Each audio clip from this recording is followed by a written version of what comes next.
Hey guys, Wayne Stevenson here. In this video, I'm going to take this DarwinFPV drone and wire on a receiver to it. We might plug it in, we might solder it in, I might show you both, so stay tuned. If you remember a few videos ago, I reviewed a DarwinFPV. If you remember a few videos ago, did this video.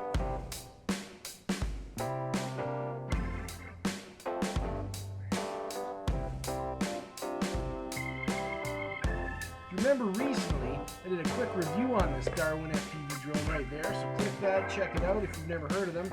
Pretty slick. Very handsome price. Very attractive price. So anyhow, one of my subscribers reached out to me wanting me to show them how to attach a receiver to this drone. So here I am obliging. Now I haven't gone over the flight controller manual here, but I do see a free JST connector right there, and I'm going to assume that that one's probably for actually there's two connectors. There's one there and one there, so I can assume one of those is probably going to be for well, maybe GPS for one. The other one's probably for the receiver, so I'm going to bring up their manual and find out.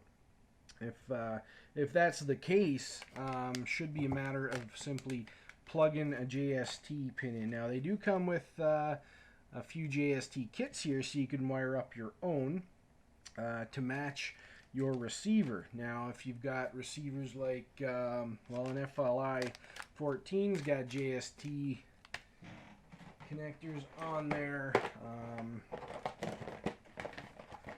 Well, your FlySky X6B's got JST connectors that it comes with it. In fact, I stole this one off the FLI-14. I don't know where the one it came with went. I can only guess what I've done with it. But nowadays most receivers do come with JST connectors. Here I've got a FLI-14 Plus, and it comes with one right here. Now it's only got one end. The other end's a DuPont, so you can snip that end off, which is what I'm going to end up doing for this 14 Plus here. What else do I got here? I got a whole bunch of stuff. A whole bunch of different receivers there. We got, oh, here we go. Here's a FlySky Teeny. Again, comes with JST connector, but it also comes with solder ends on the other. And it looks like you would solder those directly onto your flight controller. I've got a RX2A Pro. This one does not come with any JST connector on there, so focus. I'm taking this one here. I'm going to use the JST on that end. Drone comes with this kit of wire. So what we're going to do here is we are going to pull out three. I'm going to use a black, a red, and a yellow. Yellow will be my signal, black will be my ground, and my red will be my voltage line. And we're going to need two connectors, clearly, so do that, and our wires, put these back.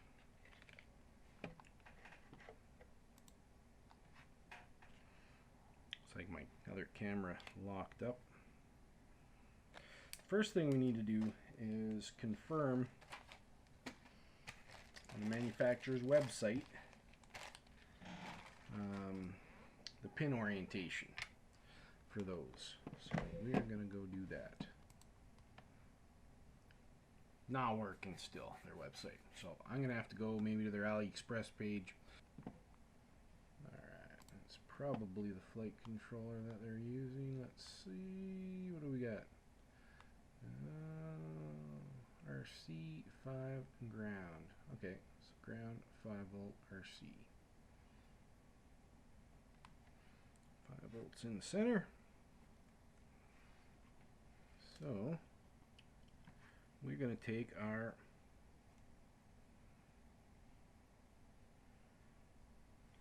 5-volt, thread it in right into the middle. Make sure you get that pin the right way around. Probably won't click in anyhow if it wasn't. There we go. Just like that. Now, let us do the signal line. Actually, I'll grab the other pin and pop that in while I'm at it. There we go. So, as you can see on the right here, your signal wire is to the right. So the yellow will go over here. So this will be our flight controller side. Once we get it in, we'll solidify it. Get it. All right. Just make sure, because these are a pain to remove if we do it wrong. So we want to make sure that it matches our receiver's pinout. Not only for it to work, but so that we don't fry any electronics by putting voltage where voltage shouldn't be. Alright, let's go check again on this flight controller. Let's see if it's labeled here. No, we can't see it because we've got the VTX blocking our view of it.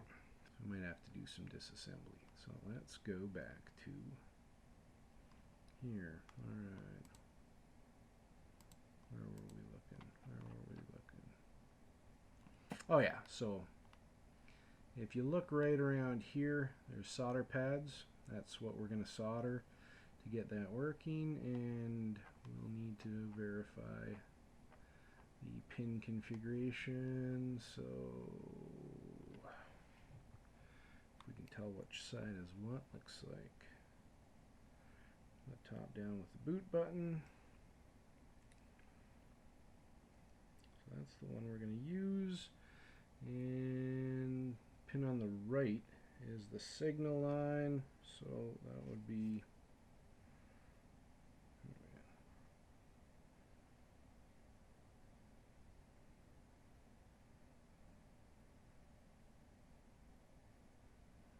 should be the same orientation as the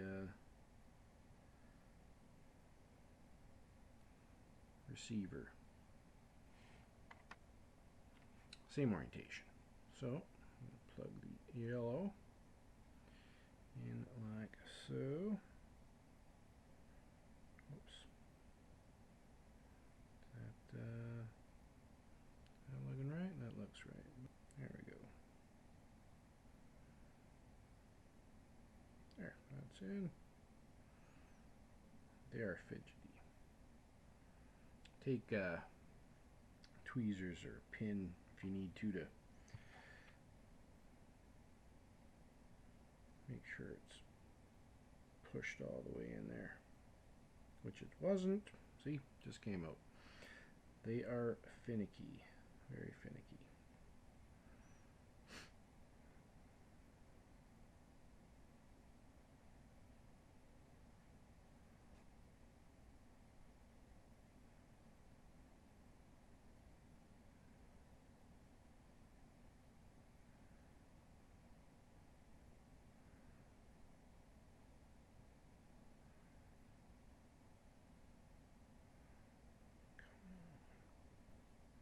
And flimsy.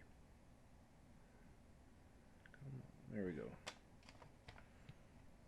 And you don't want to break the wire, you want to just catch it on there so it can be pushed in deep enough for the, if you look closely, see if we can get that into focus. Come on, focus. There we go. So it's like a little locking tab there. You gotta push it in so it locks up. There's a little kind of tiny hook. Yeah, I'm probably not going to get you to see that. Maybe I can. There, yeah, little tiny hook on top. That's got to it'll push that little plastic tab up, and then it'll fall back down on the other side of it, locking it in place.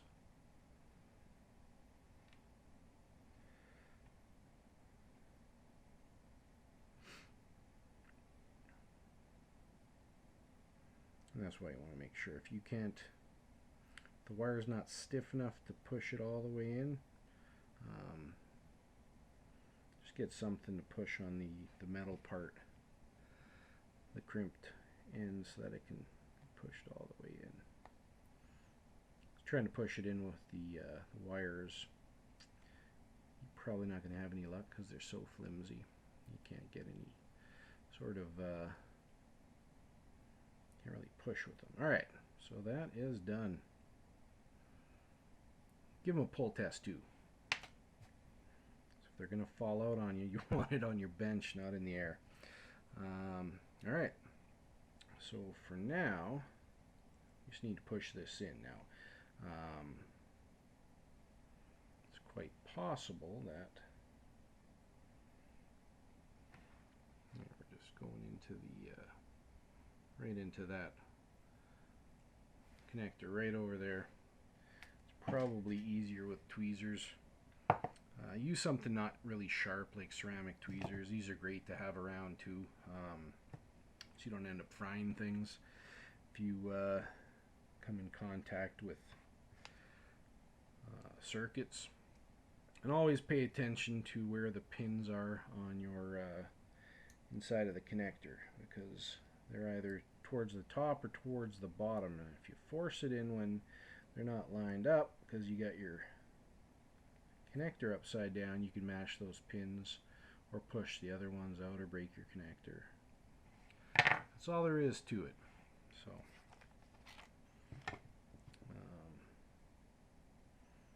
now we'll plug this in.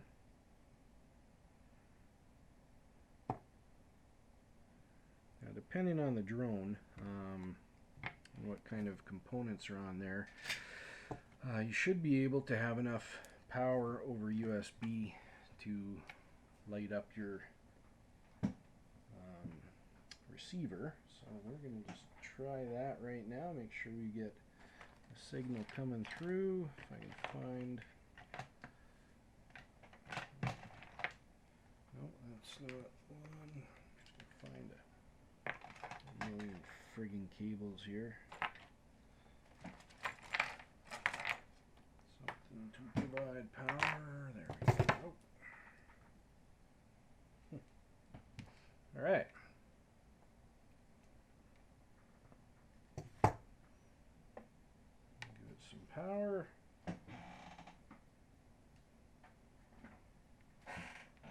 And we got power on our receiver. Flashing light, because it's not currently bound up. Let me see here if I shall go use a working one. But while we're at it, let's check it out in Betaflight. See if... Wow. Hang on a sec. Hang on. There we go. Now I will bind it. Now the thing I hate about these little receivers here is they're such a pain to bind because they got such a tiny bind button. But we'll get through this if I can just... Maybe.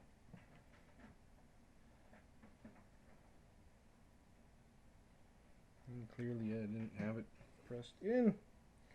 Let's try this again.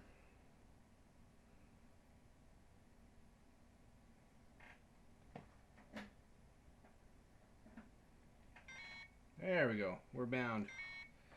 Got a voltage error. But we are bound. Light is solid. I'm going to have to put some heat shrink on this just because it's an exposed PCB, which I hate. If I ever lose my bind on here, I've got issues because then I'm going to cut the heat shrink away and redo it. But the good thing about the heat shrink is that I can shrink up the wires with it to loosen that, so I don't have any loose wires coming out, and it'll help protect that. So with that said, let's bring up Betaflight, see if we got anything coming up in our receiver tab. I suspect not.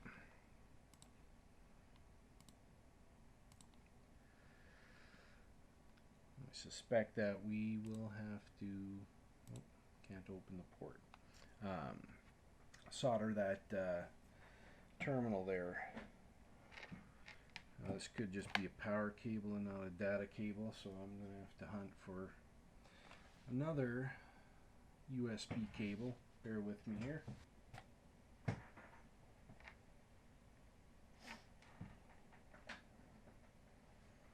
There we go.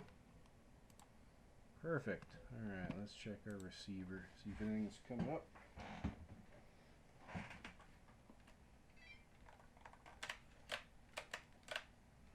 Nothing. Let's just go make sure that we're set up.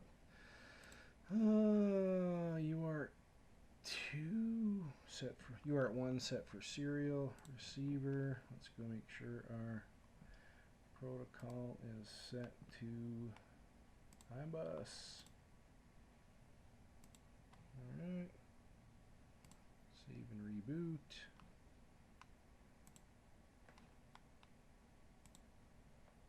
No, okay. Oh.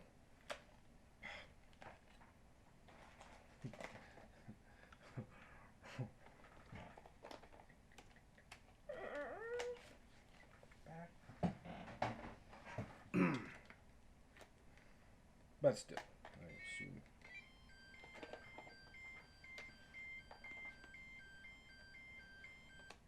Nothing. So we're going to have to go in and solder that pin. So to do that, I'm going to have to disassemble this quad.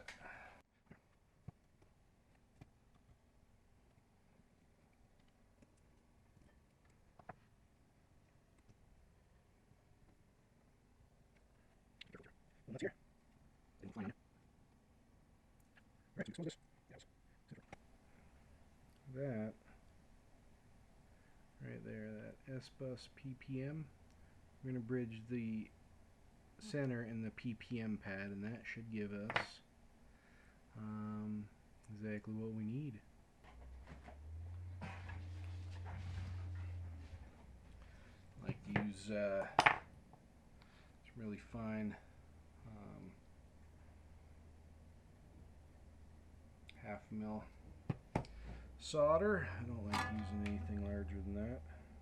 Preferably if I can help it. I mean, there's some times where you need to. Alright. You're not going to be able to see this, but I showed you what we're doing anyhow, so we're all good. I'm just going to bridge those pads. Now, if you're having issues with those pads,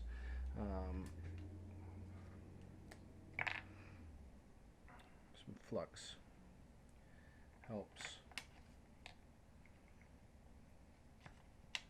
Sometimes you'll have one pad wants to keep the solder all to itself, in which case you gotta try and drag it, and that should do the trick right there.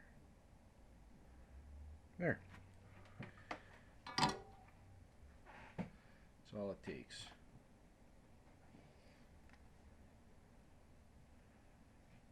Should be all it takes. Let's make sure we're not grounding anything. We're going to plug in, flip on over to Betaflight, and make sure that what did I do with my cable?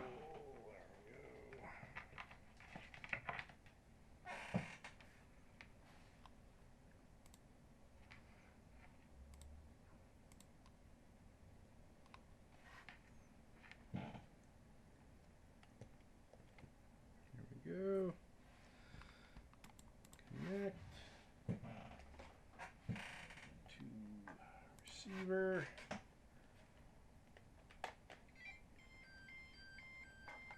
No.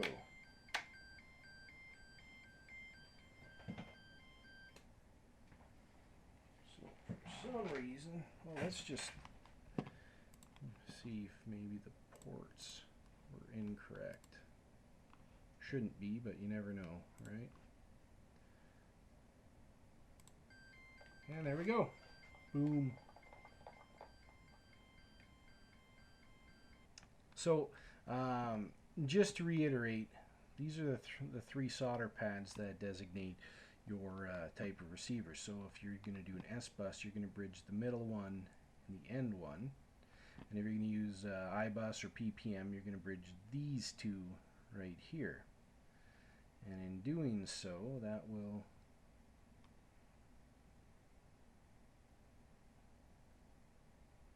alright, this isn't the same flight controller.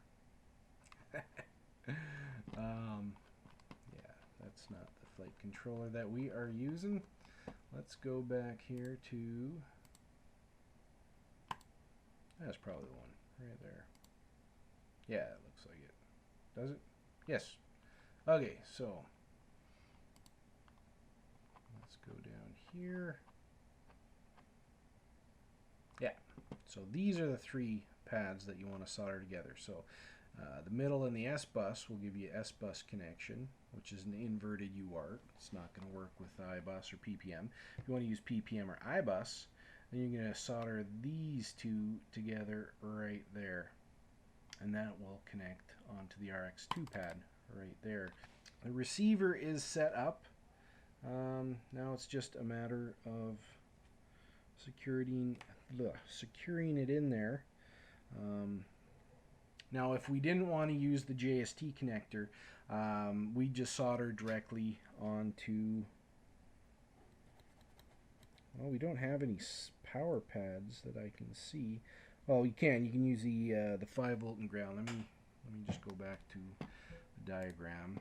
So if you wanted to directly solder your receiver, you would solder to your RX2 pad right there, and you would solder your 5-volt and ground. So your black would go to your ground, your red would go to the 5-volt pad right here. Now these pads are for your LEDs, but you can use them because they're power and ground. And then your signal wire, which in my case I'm using yellow, will go to the RX2 pad right there. And then in your Betaflight configuration, you just gotta make sure you set that for your UART 2. That is how to wire up your receiver to this DarwinFPV drone. You can either use the JST, which I recommend. Pretty much all flight controllers should support that now, and receivers. Well, this flight controller does. Pretty much all receivers nowadays can use these JST wires, and you just have to designate whether you're using a standard UART or an S-bus connector, and that's just by bridging those pads with a little dot of solder there. Alternatively, you can solder directly, like I said, onto the RX2 pad for your receiver and grab the 5-volt and ground off the LEDs. So now for me, it's just a matter of putting some heat shrink around there to protect that circuit board, and zip tying it inside the frame so that it is secure, and from there it should be good to fly. So like I said, I wanted to kind of tidy this up a bit.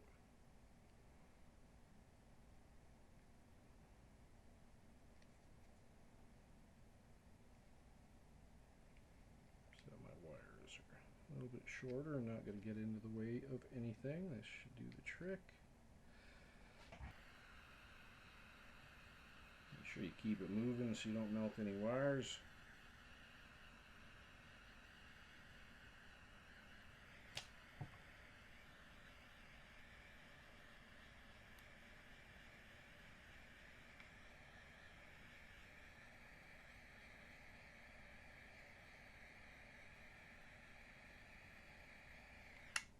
There.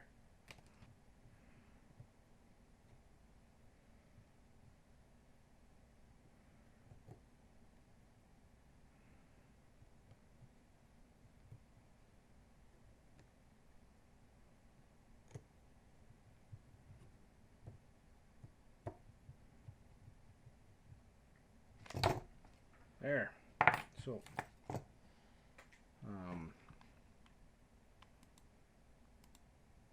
before I finish up, I'm just going to go ahead and set up a couple of auxiliary flight modes so that I don't have to mess around with that when I go to fly. Realize that I forgot. I'm also going to throw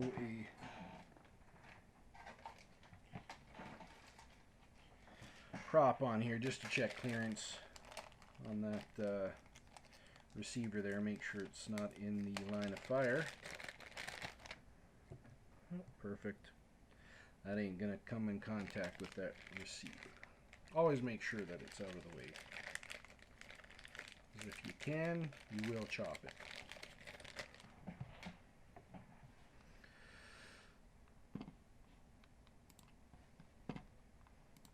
Okay, so I'm going to set the arm mode to auxiliary 1, set that to high. I was already set up, so that's good. Auxiliary 2, I want to set up to, no, let's get rid of this.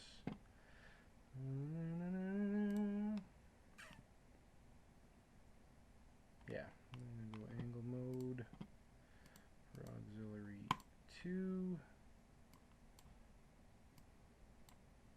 So basically here what happens is right off the get-go we're going to have it in a stabilized mode, so that'll be good for landings taking off, and then we can flick our switch 2 into the high mode, and then we can fly acro. I'll put beeper on my auxiliary 4, so if I ever need to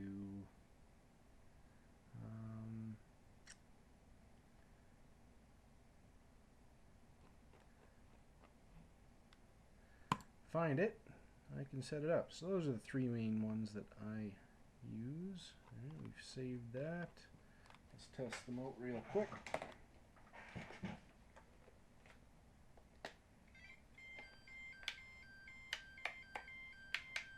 Oh, that's curious. Oh, right, I'm going to set my aux up here. 5. Switch A. Switch B.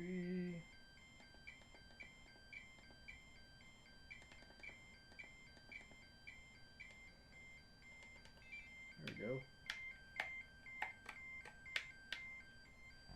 Motive.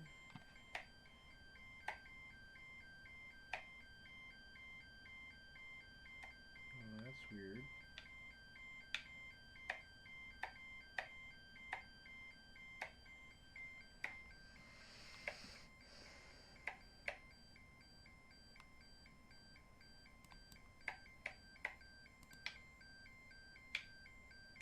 There we go. And beeper mode.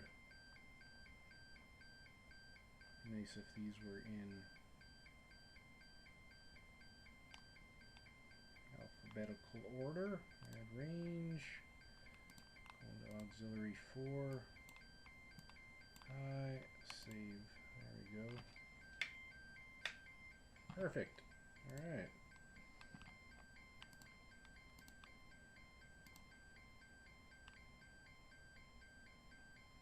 Okay, well, I'm about done with that noise.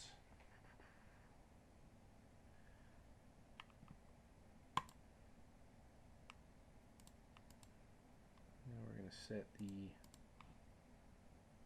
beacon tone for our D shot. Alright. Save and reboot that. That's it, guys. That is how to wire up your receiver to this DarwinFPV drone. You can either use the JST, which I recommend. Pretty much all flight controllers should support that now, and receivers. Well, this flight controller does. Pretty much all receivers nowadays can use these JST wires, and you just have to designate whether you're using a standard UART or an S-bus connector, and that's just by bridging those pads with a little dot of solder there. Alternatively, you can solder directly, like I said, onto the RX2 pad for your receiver and grab the 5-volt and ground off the LEDs. Anyhow, that's it. Thanks for watching. If you have any questions, leave me a comment down below and I'd be happy to help you. I also have a few other good videos I'll show here in the end screen. It'll pop up on configuring your FlySky receivers and other stuff.